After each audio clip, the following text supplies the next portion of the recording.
পবিত্র কোরআন শরীফে একটা কথা আছে, যারা ভিন্ন ধর্মের আছেন হয়তো আপনাদের ধর্মেও আছে, যে একটা মানুষ তার সারা জীবনে যত রকম বিপদ আপদের সম্মুখীন হয়, এর প্রধান দুইটা জিনিস হচ্ছে তার জিহ্বা আর তার এই হাত। এই দুইটার অপব্যবহারের ফলে আপনি বিপদে পড়তে পারেন। কথা বলছি ভেনেজুয়েলার প্রেসিডেন্ট নিকোলাস মাদুরো। হঠাৎ করে কেন তাকে ধরে আনা হলো? কারণ আমরা দেখছিলাম গেল এক মাস যাবত আমি নিজে তো নিউজগুলো দিছি যে ভেনেজুয়েলার চারপাশে মার্কিন যুদ্ধজাহাজ আছে, সেখান থেকে তারা মাঝে মাঝে অপারেশন চালাচ্ছে, কিন্তু প্রেসিডেন্টকে এইভাবে ধরে নিয়ে আসবে এটা মাত্র 4 দিন আগে সিদ্ধান্ত হয়েছে, তারপরেই অ্যাকশন হয়ে গেছে। এই 4 দিন আগে ছিল কি ঘটছিল? নিকোলাস মাদুরো দীর্ঘদিন যাবত ফেরেশতা না, কিন্তু ধরেন আমেরিকা হাত দিছে, আমরা ভেনেজুয়েলার পক্ষে হয়তো কথা বলছি, কিন্তু Nicolas Maduro like a fascist, তার অনেক নেগেটিভ দিকও আছে। তো এই ব্যক্তি দীর্ঘদিন ক্ষমতায় থাকার কারণে নিজেকে কিন্তু এক ধরনের মনে করতেন যে অন্যরকম লেভেলের খেলোয়াড়।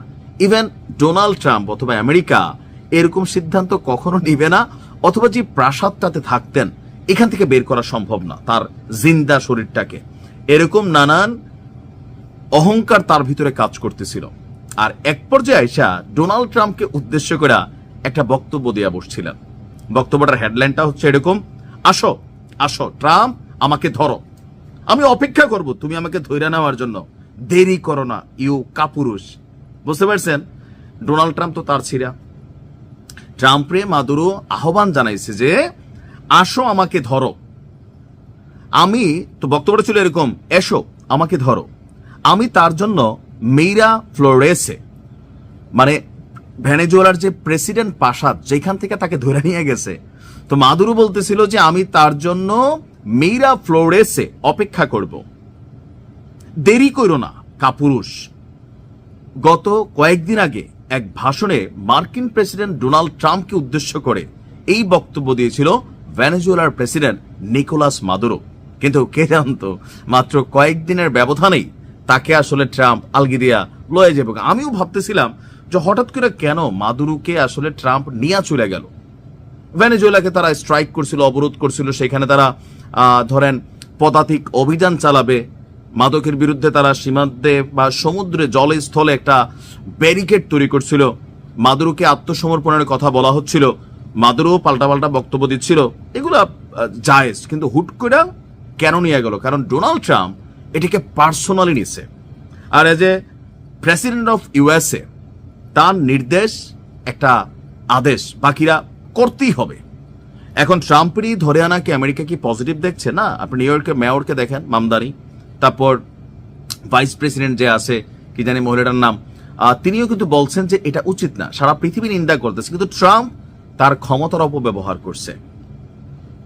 এটা যেটা করছে জাতিসংঘের মহাসচিব বলা লাগবে না, এটা আমি আপনিও বুঝি, যে একটা স্বাধীন সার্বভৌমত্ব দেশের ভেতর থেকে সেই দেশের প্রেসিডেন্টকে এভাবে রাতারাতি তুলে আনা।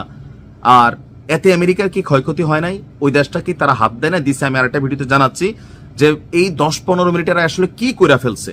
পুরো ভেনেজুয়েলার কিন্তু অনেক কিছু ক্ষতিগ্রস্ত হয়েছে। তো এই যে কাজটা করছে এটা অবশ্যই আন্তর্জাতিক আইনের লঙ্ঘন, মানবাধিকারের লঙ্ঘন। এখন কোনটা মানবাধিকার লঙ্ঘন আর কোনটা না, আমাদের দেশগুলোতে এটা জাস্টিফাই করে, জাজমেন্ট করে আমেরিকার স্টেট ডিপার্টমেন্ট, তারা এখানে দেয়। আমাদের দেশের র্যাবকে আপনার দেওয়া হয়েছিল, যে মাঝখানে কয়েকজন পুলিশ আর্মি অফিসারকে দেওয়া হয়েছে। এটা কারা দিচ্ছে? তারা মনে করছে এই লোকগুলো অপরাধী, তাদের বিরুদ্ধে মানবাধিকার লঙ্ঘনের দাও। কিন্তু ট্রাম্প যেটা করতেছে, তো তাদের দেশে কি মানবাধিকার সংস্থাগুলা, তাদের তো তৈরি, ওই দেশেই তো কাজ করে, তারা কি অবস্থান নিচ্ছে না? নিচ্ছে, কিন্তু পাত্তা দিচ্ছে না, কোনোভাবেই পাত্তা দিচ্ছে না। তো দিন শেষে মাদুরোর এই মুখের আহ্বানটাই ট্রাম্প টু মাচ পার্সোনালি নিছে। আর এজ এ রিয়েকশন মাদুরো এখন কুখ্যাত কারাগারে বন্দী। ভালো থাকুন, আসসালামু আলাইকুম।